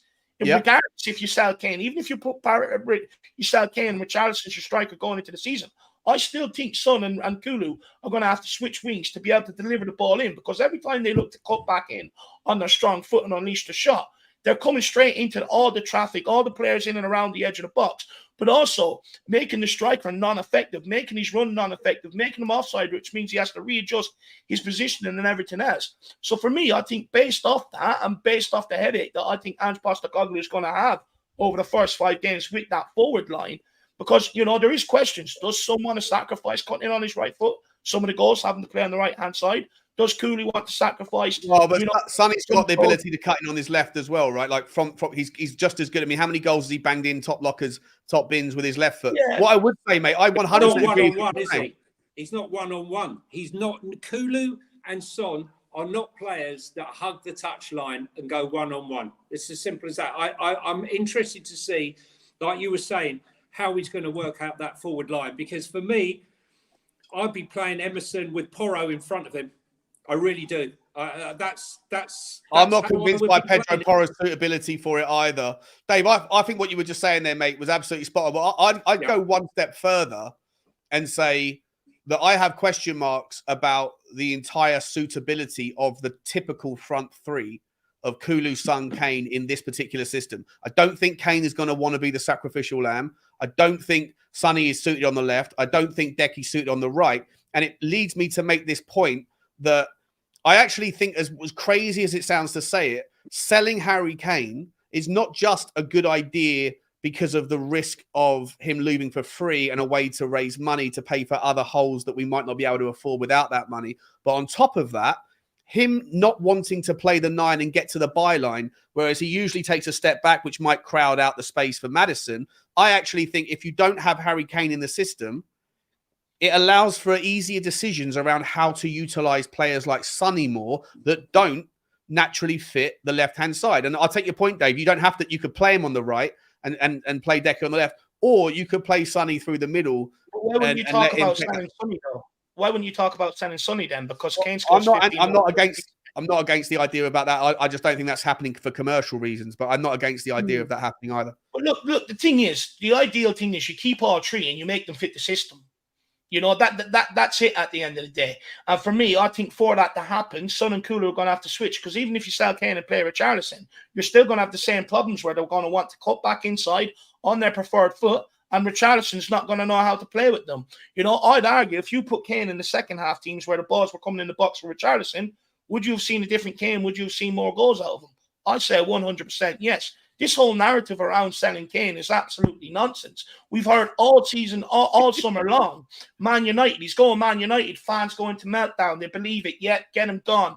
He's going to Real Madrid, fans believe it. He's going to Bayern Munich, not happening. He's going to PSG, not happening. We've got to realize you've got to keep your best players. It's the whole idea of why the stadium was built, to keep your best players and build around them. Someone like Harry Kane fits any system. He's a world-class player. Yeah, all he has to do. System, he fitted Conte's system. He fitted Jose's system, and he's going to fit. But do you want to lose him? Do you want to lose him for free? There's no guarantee we're going to lose him on a free though. No, but but if you're a betting man, would you say right now he's going to sign a new contract? If not this summer, will he sign it during the season? No one knows. Look, the truth of the matter is, no one knows. No one knows exactly what's in his head. What I do know is that Harry Kane adopted a style of play that's given him another edge, right? Because had we replaced Eriksen, we would not have seen the Harry Kane that developed, and with dropping back into the middle of the park and spraying the ball over and turning into a Kevin De Bruyne, right? But what we have now is that he spent 3 years playing this way. It's become part and parcel of his game. And we saw that in the first 2 games in the first half, where he was still doing that, dropping into that deep role, and he was crowding out Maddison in the middle of the park. All he needs to do is to return to the Harry Kane that played from 3 years ago, playing that high line. Because I tell you, if he does do that, then him and Maddison are both going to have their most prolific goal-scoring seasons ever. Because if you watch Kai go at Celtic, he was constantly working those offside lines. And also, it's going to give Kane more energy because he won't be tracking back all the time. It's a bit like Ollie Watkins, what Emery did with Watkins. Watkins used to work really hard across that line, constantly pushing the left, pushing right, pushing through the centre. And he said, no. I don't want you to do that. You are a goal scorer. I want you working the shoulder through the middle, and I want you getting in the box. And I think that's what Kane needs to do. We saw 2 or 3 incidences in both games in the first half where Kane was trying to drop deep and spraying the ball in. And again, there's no one there. Let Maddison do that. Let the wingers do that. You need to be in that box, because if you get a sniff of a chance, that ball's in the back of the net.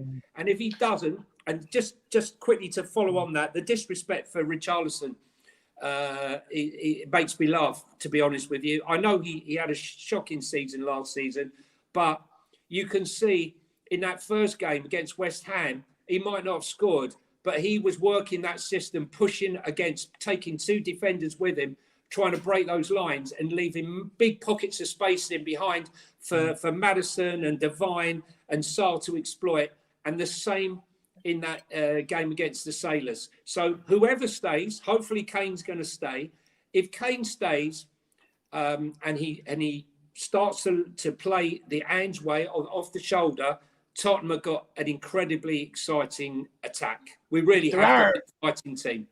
There are games last year, though, and I remember the Rangers game being one where he did ask for Furuhashi to drop back into an 8 or drop back, get on the ball and create space then for others to run in behind. There are occasions that he has asked of that from Furuhashi.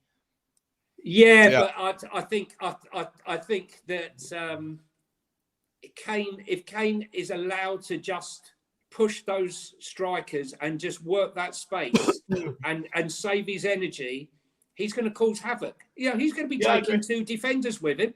And then when you've got Gio or Maddison running in behind, or Papa Sarr, we're going to be seeing a lot more goals scored from the midfield and the flanks. I personally am really excited about the attacking team. I really wasn't before, because all I could focus on with our pantomime defence is behind you, right, where all the disaster is, right? Yeah.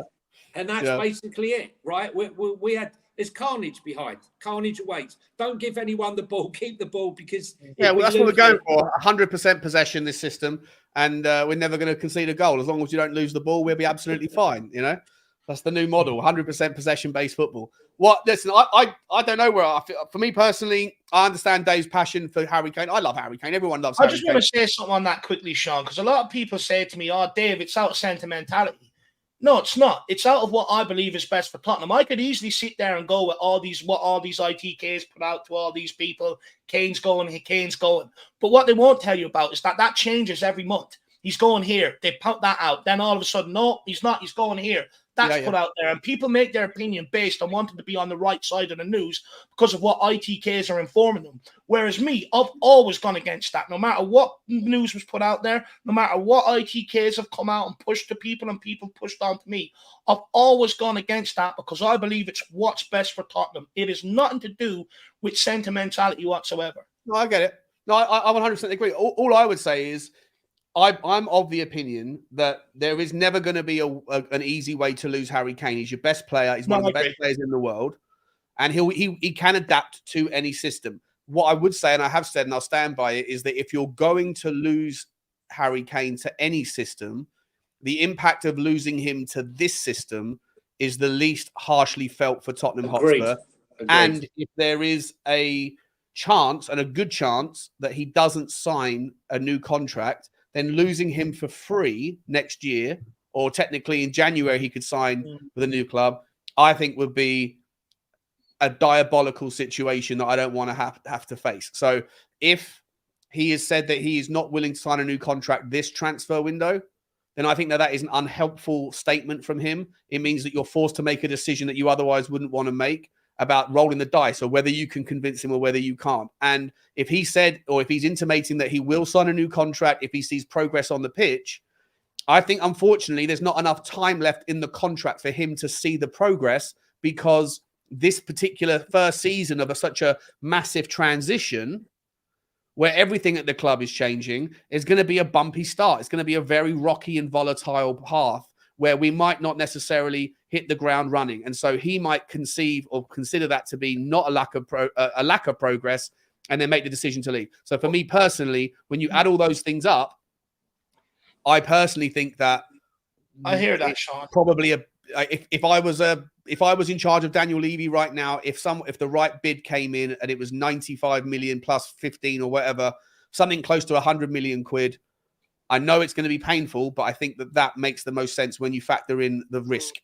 Do you know what, Sean? I hear that, right? But 2 years ago, with the whole Man City thing came about, I was streaming, I was live every single night. I had people time after time after time again, absolutely everyone. Dave, we need to sell Kane. Tottenham need to move on. You know, other people will step up without Harry Kane. But if I would have listened to them 2 years ago, where would we have finished last season? Because it wouldn't have been 8. It would have been a hell of a lot lower once you take out his equalisers and his winners from last year. You would have ended up just a couple of points above Everton. Would them same people sat there and come out and said, you know what, guys, I got it wrong. I misjudged it. The reality is Kane is a world-class player. Tottenham need world-class players to keep them at a certain level. So you got to keep Harry Kane. All them people that would have said it 2 years ago are all coming out saying the exact same thing now. I get it about that, you know, if you're going to lose them to any system, you have a better chance of maybe getting away with it or not feeling that impact in this system. However, to sit there and say we ain't going to miss this guy is not. Oh, I'm not saying we're not going to miss him. I'm not saying you are. I'm not saying you are. Yeah. No, it's a good take. Like, I think on the basis of that, like I'm pro liquidating the asset if there is a probability, and a not small probability, that he won't sign a new contract. Dave, you are clearly very much, you'll take the gamble and hope that Harry Kane will stay loyal over the course of the year. Johnny, there's been 2 Spurs journalists, though, Shawnee, Alice Begold and Dan Kilpatrick, who Spurs leaning. They both put out articles in the space of a week or two between each other, basically saying that, you know, there's still an opportunity for Harry Kane to sign on a dotted line. So for me, it's 50-50. If he wants to do it, then do it now, and then I'm happy for him to stay. He's never going to take the risk.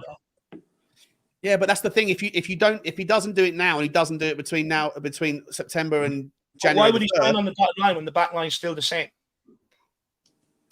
Well, I get it, but I don't necessarily think he'll sign. If he won't sign the dotted line in good faith, then I think, like I say, listen, all options are on the table. I totally get it. I see someone put a comment in saying to Johnny and Sean, where is it?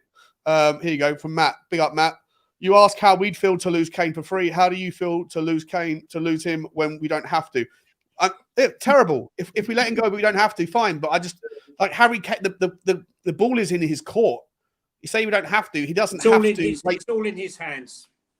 We don't have to wait. He doesn't have to wait until the window closes before he signs a new contract. If we sign Mickey van der Ven and Tosin Adarabioyo by Monday, he can sign a new contract before September the 1st, right? What does he need to see? Is it signings or is it progress on the pitch? If it's progress on the pitch, I think that's asking a lot of Ange Postecoglou in his first season.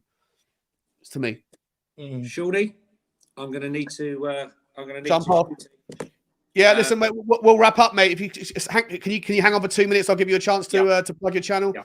All right, so guys, we're going to end it there. 1,000 people have been in the house for the last 45 minutes. It's been insane. Thank you all so much. I've got a couple of comments. Sorry, just give me 2 seconds. I forgot to call these guys out. Kem62, a new member of the show. Really appreciate your support, mate. Welcome. I look forward to meeting you either tonight or tomorrow.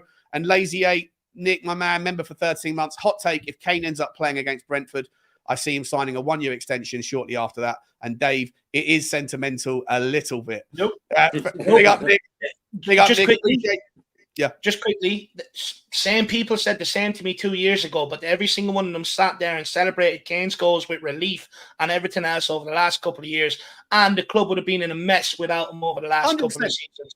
So, you know, nothing to do with sentimentality. It's to do with what I believe is best on the football pitch. You know, to replace someone like Harry Kane is not easy, especially with very few days now counting down to the season.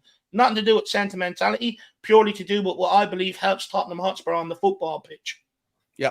No, fair enough, mate. It's a debate that we'll keep on wrangling until we get some closure either way. I want to say massive thank you to you, Johnny, and to Dave as well. First time you guys have streamed together. And like you guys were singing from the same hymn sheet. Absolute Bonnie and Clyde. It's unusual. I loved it. It's unusual. Loved it. Yeah. No, it is unusual, to be honest. Like it's most of the time, you get conflict. But I'm sure as the season goes on, we will clash over certain things. It's impossible not to. Why do I say clash? But football's a game of opinions, and it's very rare to have the same one about everything as the season. I don't think it was the same about everything. I think you disagreed a little bit about Lo Celso, a little bit about Harry Kane. But it's great chat, great conversation, and I want to say thank you to everyone that stayed with us in the chat the whole time. Johnny, what's going on your Twitter Spaces, mate? Let us know when's your next one. There might probably be one tonight. If you follow me here, we had about 3 yesterday. They were broken up. We had one in the afternoon, one early evening, and one later on in the evening. It will be basically depending on what's in the news. But we invite everyone to come on, and if you want to have your say, just come and join us. You can jump into the space and speak. It's not a dictatorship. It's not, we like all opinions. And to be honest with you, when your opinion differs from somebody else's, that's great. That makes for a great debate. And thanks for having me on. And as I say, give me a follow just here, Johnny H3232. And thanks for having me on, Sean. Mate, you absolute legend for coming on, buddy. 1 second. Absolute diamond, mate. I'm looking forward to spending many more hours chatting the Tottenham stuff with you. Dave, what is happening on the Irish Hotspur? When are you next streaming, mate? Put out something today for sure. And then I'm actually away to Croydon for 3 or 4 days over to my nanny's 80th birthday. But Jack will be taking happy the reins. Happy birthday, Nan.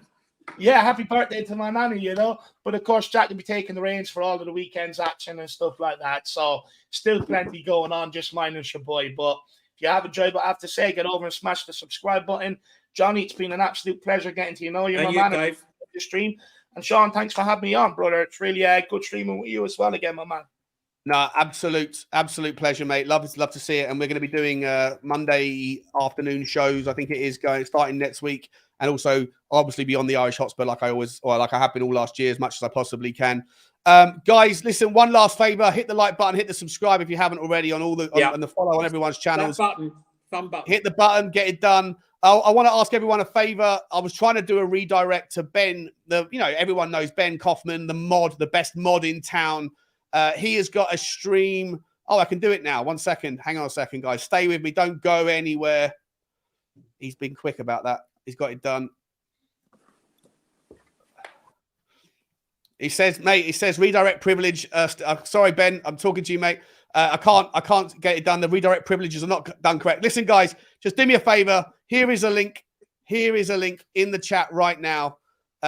Please go over there. Ben is about to start his change. For some reason, Ben, I know you're saying you fixed it, mate. I can't. I've tried it again, and it said it's restricted privileges. Guys, hit this link. Do me a favor. There's 750 here. Hit this link. Go over there. You're going to pop into Ben's channel. I'm not sure if his stream has started yet, or it starts in 5 minutes. Smash the subscribe button and go and give that guy some company. He is the greatest mod in all of the Tottenham community. Thank you guys to everyone for streaming. Hit the like, hit the subscribe, hit the comment section. Let me know your thoughts on today's show, and I'll see you either tonight or later tomorrow for the fan phone-in show. Thanks again for all the members. And as always, guys, come on, you Spurs.